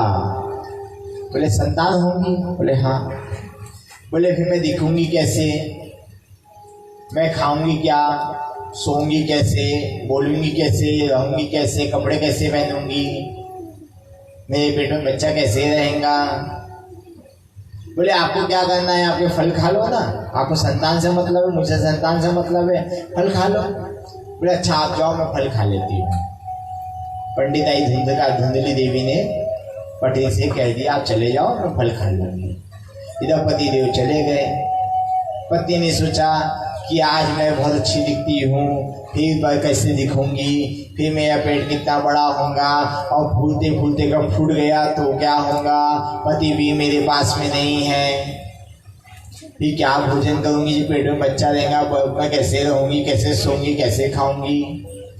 यह सब सोचते सोचते उसने फल खाया नहीं। फल को क्या किया, अपनी खिड़की के दरवाजे से बाहर फेंक दिया। उसके एकदम नीचे में, जहाँ खिड़की थी उसके नीचे में गाय बंधी हुई थी। उस गाय ने उस फल को खा लिया। उस फल के, संतों के आशीर्वाद से, फल के प्रभाव से गाय जो थी गर्भिण हो गई। और गाय के जब गर्भिण हुई तो आत्मदेव के ब्राह्मणों को जानकारी मिली कि आपकी गाय जो बाछन थी आज तक का, ये गर्भावस्था में हो गई है। बोले बहुत अच्छी बात है, संतों का आशीर्वाद है, संतों का आशीर्वाद है। इधर धुंधली देवी से कहा आपको कुछ हुआ कि नहीं हुआ? बोले हो रहा है, बस चालू है, बहुत जल्दी आपको मालूम पड़ जाएगा। फिर धुंधली देवी ने देखा पति देव आएंगे, 1 महीना हो गया, 2 महीना हो गया, 3 महीना बोलेंगे, कुछ दिखाई तो नहीं दे रहा, तो क्या करें? तो धुंधली देवी ने क्या किया, कपड़े का गट्ठा लिया, 2-4-10 कपड़े लिया, घर के तकिया लिया, छोटा सा अपने पेट पे बांध दिया। पति देव कहने लगे क्या हुआ? बोले ये हुआ, देखो। फिर बोले अच्छा हाथ मत लगाना, बोले दर्द होता है, बहुत तकलीफ होती है। पति को लगा चलो अच्छी बात है, संतों के आशीर्वाद पत्नी भी गड़बड़ हो गई है तो बहुत अच्छी बात है। बोले क्या करूं महाराज, आजकल कुछ भाता नहीं है, कुछ तो समझ में नहीं आता, क्या करूं कैसा करूं, कुछ समझ में नहीं आता। पति देव ने लिया काजू किशमिश बादाम के डब्बे लाया, महाराज अपनी पत्नी को दे दिया। पति ने खूब भोग लगाया। अब जैसे भोग लगाया, महाराज करे तो करे क्या, फिर धुंधली देवी को ज्ञात हुआ कि इधर पति देव आएंगे और पति देव आएंगे बोलेंगे क्या हुआ, तो फिर मैं क्या बोलूंगी। तो धुंधली देवी ने प्लानिंग करी, मन में कुछ बातें सोचा। बोले क्या बात सोचा? बोले एक मेरी सहेली है, उस सहेली के 9 बच्चे हो गए हैं और 10वां होने वाला है। उस सहेली के घर में काय की कमी है, धन की कमी है, पैसों की कमी है। तो क्यों ना मैं अपने घर का जो धन दौलत है सब उसको दे दूं और उसके 10वां जो होने वाला है उसको ले लूं, तो मेरे पति को जानकारी हो जाएगी कि ये जो बेटा है बेटी हुई है ये अपना ही हुआ है, ऐसा हो जाएगा, पति विश्वास कर लेगा। तो धुंधली देवी ने क्या किया, तो सहेली के घर गई और सहेली से कहा क्या करूं सहेली, आपको क्या बताऊं, मैं बहुत दुखी हूं। बोले क्यों दुखी है? बोले देख क्या क्या करना पड़ रहा है, तकिया बांधती, कभी छोटा कभी मोटा कभी पतला कभी छोटा, तकिया बांध के पेट पे रखती हूँ। बोले क्यों? बोले वो जैसा का तैसा ही रहता है, आगे नहीं बढ़ता है। बोले अच्छा, बोले अच्छा एक कार्य कर सकती हो? बोले क्या कार्य करना है? बोले आपके 9 बच्चे हो, 9 संतान हो गई, 10वीं होने वाली, तो एक कार्य करो, मैं आपको खूब धन दूंगी, खूब दौलत दूंगी, खूब काजू किशमिश बादाम के डब्बे दूंगी, जो मेरे पति मेरे लिए लाते हैं ना, वह सब चीजें आपको दूंगी, लेकिन आप 10वीं संतान मुझे दे दो। बोले अच्छा यही करना है? बोले हाँ। आज सुंदर रूप से धुंधली देवी ने संतान जो थी, संतान की कामना से उसको सहेली को खूब धन धान्य दे दिया। उसको वेदना हुई, सहेली को वेदना हुई। इधर गाय के एक पुत्र हुआ, उस गाय के जो पुत्र हुआ उसके गाय के समान बड़े बड़े कान थे, बाकी पूरा शरीर इंसान के समान था। इधर पत्नी को भी एक पुत्र हुआ और जैसे पत्नी को पुत्र हुआ, इसलिए धुंधली देवी ने उसको गए जाकर धन दौलत धन धान्य सब कुछ दे दिया, उसका पुत्र घर में लेकर आ गई। अब वो छोटा सा बच्चा क्या जाने इसकी माँ कौन है, क्या जाने। महाराज करे तो करे क्या, अब समझ में नहीं आता। आत्मदेव नाम के ब्राह्मण को सिद्ध से भी आया कि पंडित जी आपके बेटा हुआ है। आत्मदेव के ब्राह्मण घर आए, घर में आकर देखा कि अब क्या करे महाराज, बेटा हुआ है, घर में प्रवेश करने जा रहे हैं, वैसे देखा कि गाय की गौशाला में एक छोटा सा बच्चा, नन्हा सा बच्चा लेटा हुआ है, गाय उसको चाट रही है। माँ जो होती बच्चे को चाटती है ना, गाय चाट रही है। आत्मदेव के ब्राह्मण ने उस बच्चे को गोद में लिया, देखा उसको कैसा दिखाई दे रहा है, बोले बड़े बड़े कान हैं। तो आत्मदेव के ब्राह्मण ने उसका नाम रख दिया गौकर्ण। क्या नाम रख दिया? गौकर्ण। गाय के समान कान वाला जो मनुष्य है वह गौकर्ण है। आज सुंदर रूप से आत्मा ने गोकर्ण को गोद में लिया, अपने घर में गए। अपने घर जाकर पत्नी धुंधली देवी से कहा, हे धुंधली देवी, क्या आपको ज्ञात है हमारे गोकर्ण नाम का भी पुत्र हुआ है? भगवान ने दो पुत्र हुए दिए हैं आज। बोले हाँ महाराज, बहुत प्रसन्नता की बात है। बोले आपने इसका नामकरण कर दिया क्या? गाय के जो पुत्र उसका नामकरण कर दिया? बोले हाँ। बोले क्या नाम रखा? बोले गोकर्ण। बोले इसका जन्म समय के अनुसार कुंडली देखा है तो कैसा दिखाई दे रहा है? कुंडली में गोकर्ण पंडितो ज्ञानी, ये गोकर्ण बड़ा पंडित और ज्ञानी होगा, विद्वान होगा। धुंधली देवी ने कहा मेरे भी पुत्र हुआ तो मैं उसका नामकरण संस्कार कर दूं? बोले हाँ कर दो। धुंधली देवी उसका नामकरण संस्कार किया। बोले क्या नाम रखा धुंधली देवी ने? बोले महाराज धुंधली देवी ने उसका नाम रखा धुंधकारी। जैसा नाम वैसा काम। बोले महाराज धुंधकारी नाम रख दिया। बोले महाराज पंडित जी ने देखा धुंधकारी की नाम से कुंडली बनाया। बोले गोकर्ण पंडितो ज्ञानी धुंधकारी महाखला। बोले महाराज ये गोकर्ण नाम का जो पुत्र है ज्ञानी विद्वान होगा, बुद्धिमान होगा, श्रेष्ठ होगा, पूजनीय होगा संसार में।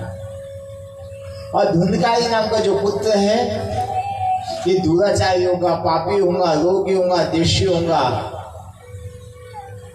इसके अमंगल इसके हाथों से कार्य होंगे, ऐसा पंडित जी ने कुंडली देखते से बता दिया। अब धुंधली देवी ने सोचा कि महाराज करे तो करे क्या, समझ में नहीं आ रहा। अब महाराज इस अवस्था पे सुंदर रूप से आज गोकर्ण जी महाराज भगवान की पूजा पाठ में लग गए। इधर धुंधकारी जी ने महाराज क्या किया? धुंधकारी जी महाराज ने जब जिस समय दूध की बोतल हाथ में लेना उस समय दारू की बोतल हाथ में लेना प्रारंभ कर दिया। जिस समय बैट और बॉल से खेलना चाहिए उस समय अस्त्र शस्त्र से खेलना प्रारंभ कर दिया। माता के चाकू ले लेता, माता वही दिखाता बार बार। माँ बोलती बेटा क्या करूं, मेरे जीवन में सुखी नहीं है। कभी अड़ोसी पड़ोसी से दुखी थी और आज से दुखी हूँ, बार बार चाकू ले लेता है, मेरा ही मुझको दिखाता है। इधर आत्मदेव ब्राह्मण ने देखा ये बेटा है दुराचारी पापी होगा, कल मुझे घर में आकर लोग कहेंगे कि क्या बेटा पैदा किया है, जन्म संसार में दिया है मुझे हमें कि ये दुराचारी पापी है, रोगी है, देशी है, इससे अच्छा क्या करना चाहिए।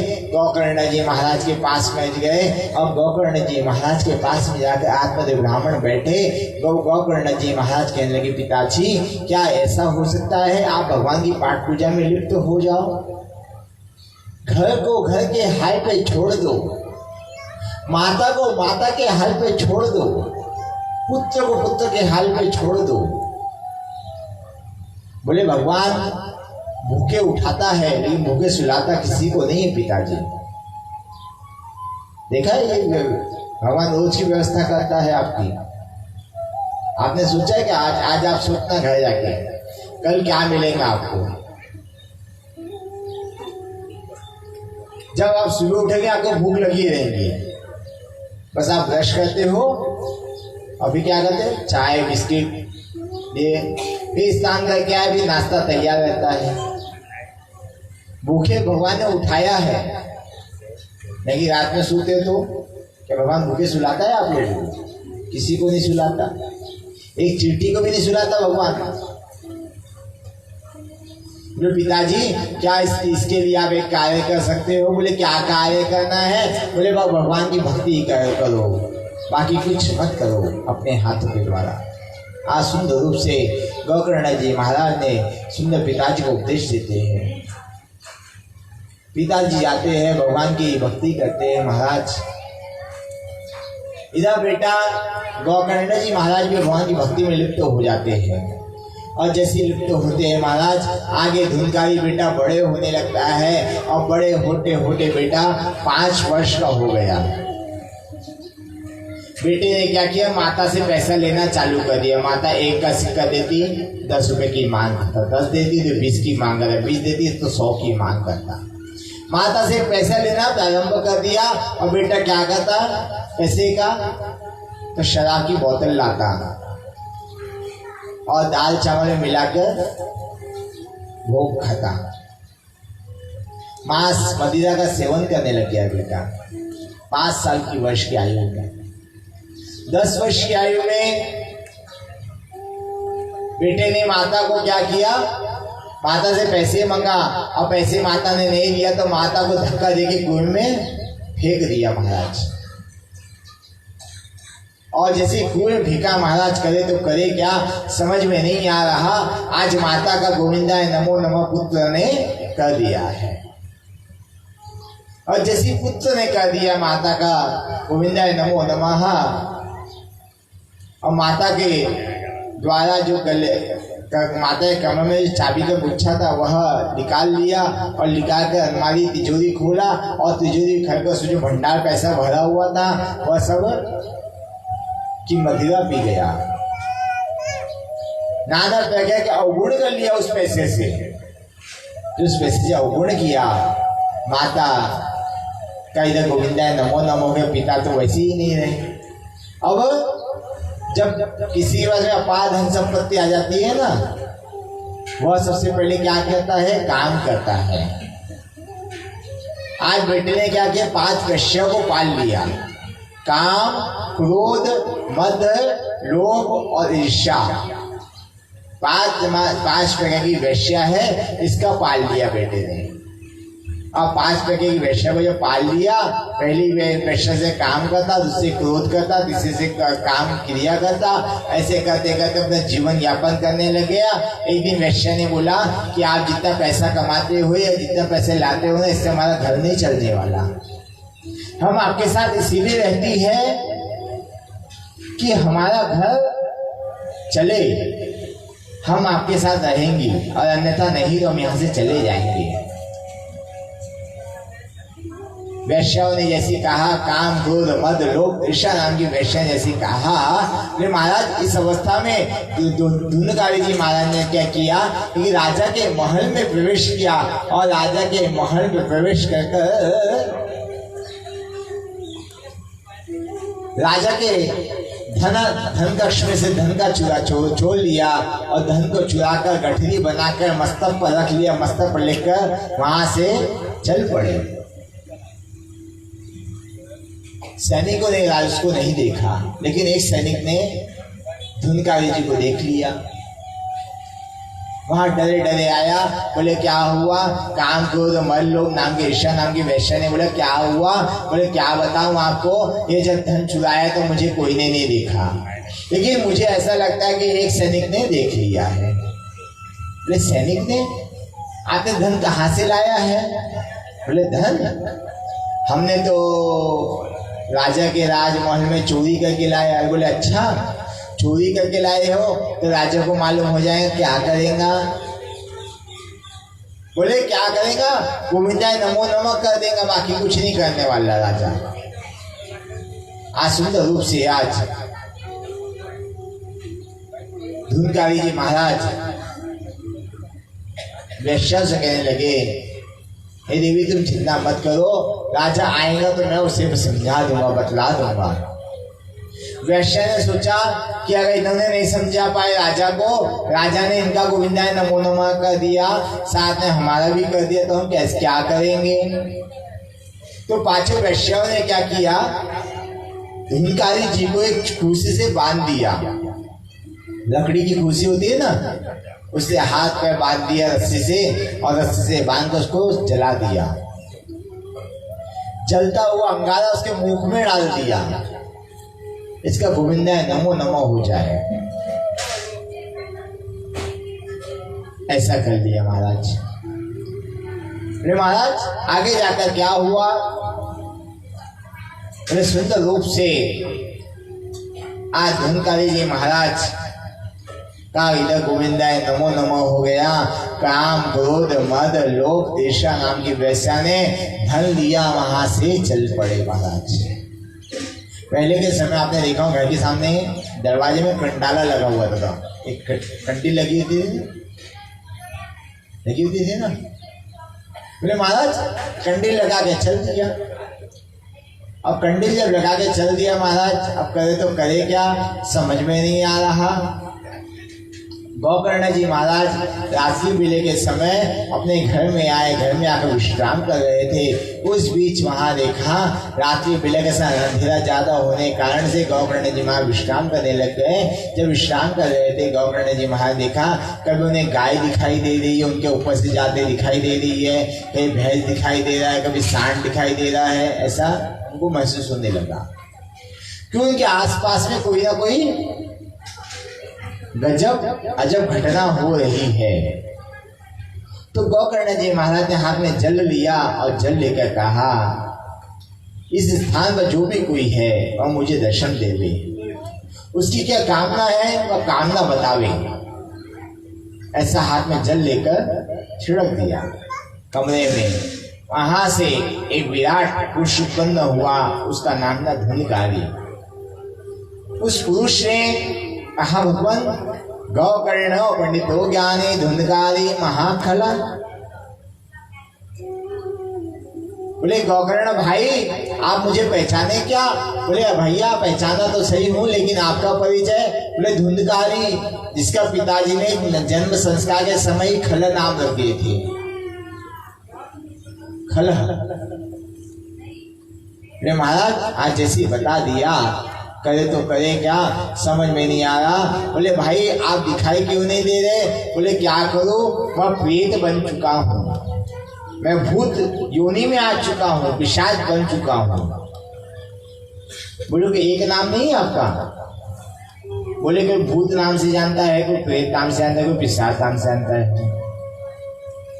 बोले भाई मेरी मुक्ति का कोई उपाय करो।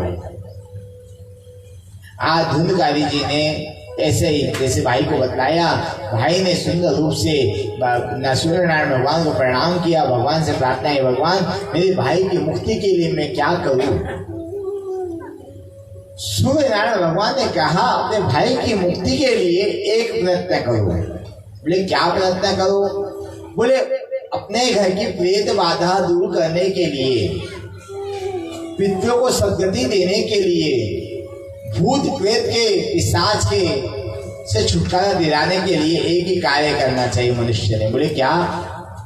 बोले भागवत जी का पाठ करो, भागवत जी कथा का श्रवण करो, इससे आपके प्रेत बाधा निवृत्त हो जाएंगी। बोले अच्छा भागवत जी से श्रवण करने से निवृत्त हो जाएंगे? बोले हाँ।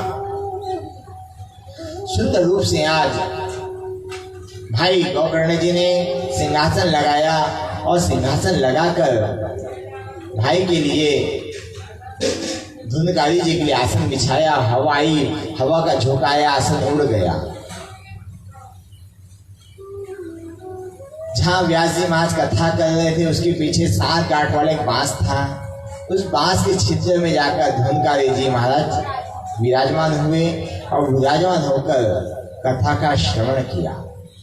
पहले दिन की कथा जब विश्राम हुई, पहली ग्रंथि फट गई, उनका शरीर बड़ा हो गया।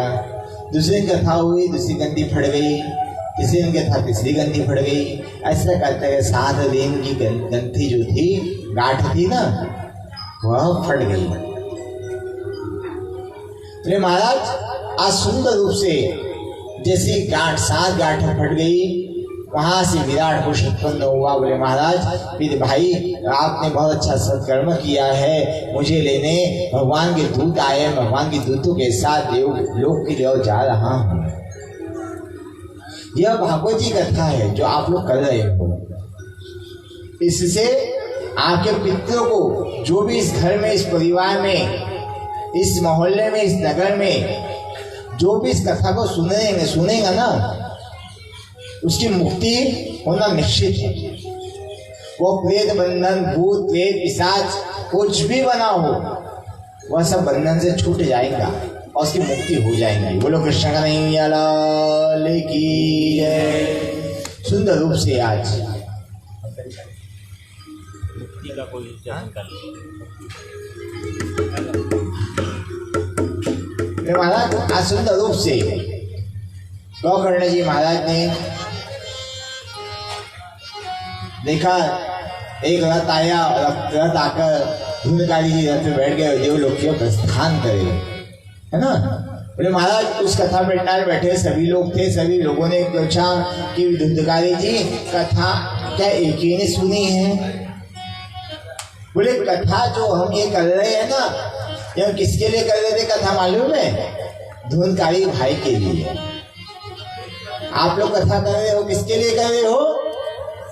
वेद बाधा दूर करने के लिए, पितृ मोक्ष के लिए। कोरोना काल में बड़ा विचित्र अवस्था रही सभी के स्थान, इस मोहल्ले में भी रही होगी। कोरोना से कई लोग कई जाने चले गए। उसकी मुक्ति के लिए एक ऐसा ही ग्रंथ है भागवत जी, कराने से उसकी मुक्ति हो जाती है व्यक्ति की। तो महाराज आइए हम आगे अगर हरि संकीर्तन का सहारा लेते उसके पश्चात कथा का श्रवण करते हैं। मुक्ति का कोई तुझे